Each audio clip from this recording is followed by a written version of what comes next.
Hello, my name is Alex. I'm the inventor of the PurjFam POD, and in this video, I want to introduce you to the portable hookah design that I've invented. And first thing that comes to mind is that it looks unusual, and that's because it doesn't have a downstem. It is the first portable in the world that doesn't have one, and potentially the only hookah in the world that doesn't have one. I'll claim that because there's no straw actually going into the water, where here the smoke goes around the pod body and comes from underneath.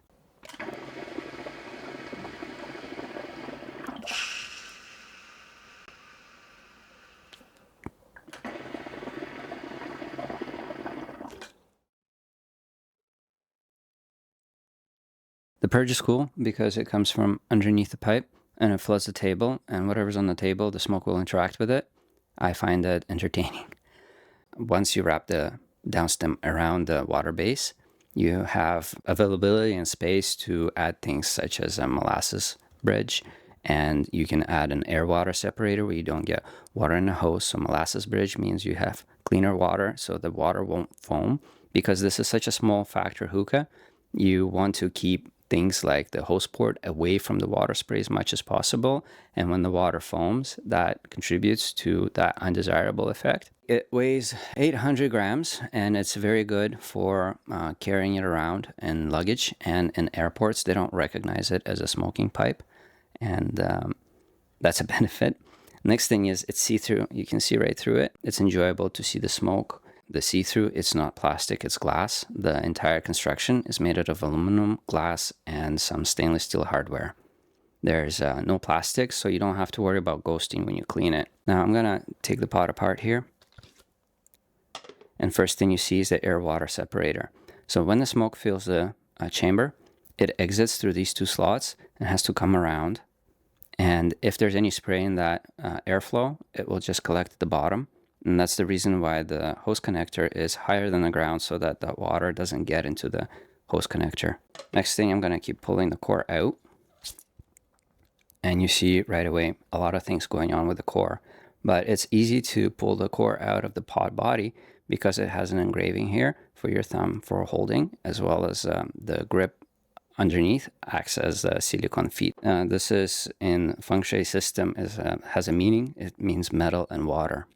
So you see, this is the molasses bridge. It's generally invisible. When the pod is assembled, you don't see any bolts. And what happens is, because the molasses bridge is right underneath the bowl grommet, when the molasses makes its way down, it gets trapped by these ridges, and the smoke continues on downwards, and it enters this hole at the bottom here. Now, pod has lots of adjustments, because when I made this pipe, I didn't want it to be categorized as a medium draw, a tight draw, or an open draw. And also there's importance of the bubble sound. Some people like louder bubbles, others like it quieter. So you get a spare parts pouch in every pod box, and inside you'll find these parts. One of them being the 77-hole diffuser, which makes the bubbles quieter and smaller in size and increased surface area for better smoke emulsification. It is its own tool, so when you see this solid plate on the diffuser, I'll explain why the solid plate is important for larger bubble size. Firstly, you'll see that the smoke is forced underneath here through this slot, and the bubbles has to rise a higher distance for a bigger pop. And to remove it, you use this as a mini pry bar, the other part. Just put it underneath in that little gap there, and just twist and pull, and there it comes out. Another big part of portables is they have a tendency to flood the bowl, and especially if you purge hard. The reason for it not flooding the bowl is this purge door. It's always closed, so it's covering this opening. And I can remove it to demonstrate to you how you can adjust the flow. In the spare parts pouch, there's going to be the flow plate, and the flow plate has a smaller hole and a larger hole. Larger hole is going to be the medium setting for the flow adjustment. Smaller hole is going to be the tight draw. In our case, I'll just put for demonstration, I'll put the tight draw setting on, and you'll see what it looks like from the back side. It will be obvious that it's covering the hole, but it's not closing it. And when I assemble it back, I don't want to lose the purge protection, so you just stack it and put the purge door on top, like so. And then you have a choice whether you want loud bubbles with the solid plate, or you want the quiet bubbles with the 77-hole diffuser. I'll put the solid plate back in. like so, and it's done. How do you fill water in this thing? I'll show you. It's straightforward. What you do is I'll assemble the pod so that this is how you get it out of the box. You just remove the lid, make sure the core is inserted, set it on its side, and fill it with water. Now the fill line is straightforward. You can actually see when to stop, and you don't need to worry about metering it.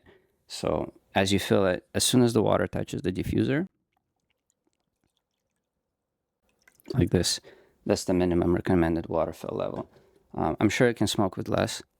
And if you want to put more water, no problem. So the next line is the diffuser cover. So as soon as it touches that, that's the maximum. So you don't have to worry about overfilling it because you can literally see what's going on. Now, in case you've overfilled it, you don't need to take the whole thing apart. What you do is you can use one of the corners of the pod to just drain it. I'll just use my drinking cup here. Okay, and I can close the cover. There's no magnets because there's water, and I didn't want to add magnets to anywhere, not to the hose connector, not to the locking mechanism of the pod, because they can get corroded, and I want you to not worry about these things. It's kind of a one and done, and it takes very little time to clean, easy to set up. You don't have to worry about flooding the bowl. You don't need to worry about water in the hose, and you don't need to worry about the hot smoke. There's one more thing in the spare parts pouch. There's 5 seals. So the pod core has 5 seals, and I give you 5 more so that these seals will last a while. The one that I'm smoking, I've had it for 2 years on the same seals. It's no problem. But in case something happened, you graze it with a knife for some reason, I don't know, you need to replace it. You have 5. You don't need to email us, wait for us to ship it. It's just a waste of time that we don't want you to experience. There is a diffuser door, another one, in case you lose the diffuser door that you have and you lose the flood protection, you have another one to replace it with. There's so many things, but the bowl grommet is so thick because it needs to keep the heat away from the pod. When the pod body is cooling the water or cooling the smoke, we don't want the bowl to keep driving heat into that body so that it can do its job. That's why it has so much material. And another thing is it's compliant at the top, so any bowl that you put on top will seal really well. And it has another function actually where the molasses, as it drips, it fills this cavity here, protecting you from the exposure to silicone to the hot smoke. That's why this part is so tall, so that the silicone is not exposed to the hot smoke. There's a hole, and you can put a metal pin through to undo this for deep cleaning. And PurjFam stands for purging, and fam stands for family. So it's a group of people who are not afraid to purge. And frankly, don't worry about the pipe while smoking and focus on the reason why they're smoking. If you got any questions, you can DM me on Instagram at PurjFam or send me an email directly, alex@purjfam.com. Thank you so much for watching.